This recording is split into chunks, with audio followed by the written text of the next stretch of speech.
Mungu wa mbinguni amekuchagua ili afanye kazi na wewe.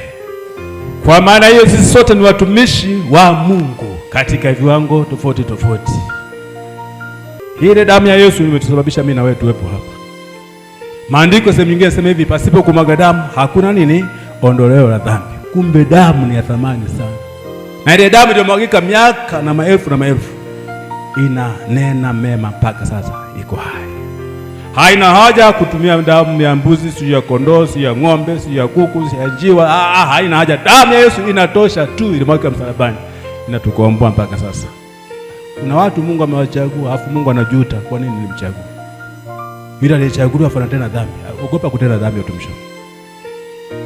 Ukichaguliwa ukitenda dhambi, Mungu anajuta sana. Thamani yangu ya msalabani, kumtoa mwanangu wa pekee afe na kumwaga damu yake. Huyu analeta dhambi tena. Nilikosea, najuta kwa nini nilimwokoa.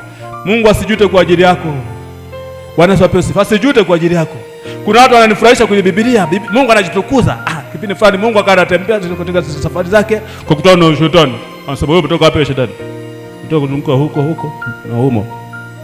Na anamu kanisani naingia tu.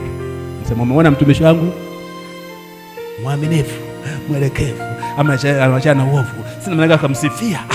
Mungu akikusifia, akasifia wewe kwa ajili yako, aisi inapendeza.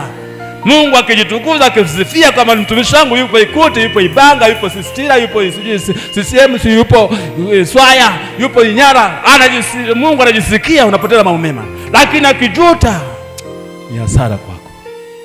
Sasa mtoka hapa, umemwona mtumishi wangu yule pale? Najivunia kwa naye.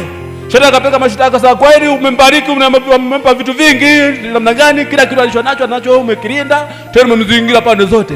Aisi kumbe tuliokolewa tunazingira na Mungu, tunazingirwa na ukigo wa moto, tumezingirwa. Vinginevyo unapotaja jina la Yesu kama una Mungu, aisi utaondoka tu dakika chache umeondoka. Sababu unapotaja jina la Yesu kwa shetani ni moto, anaogopa.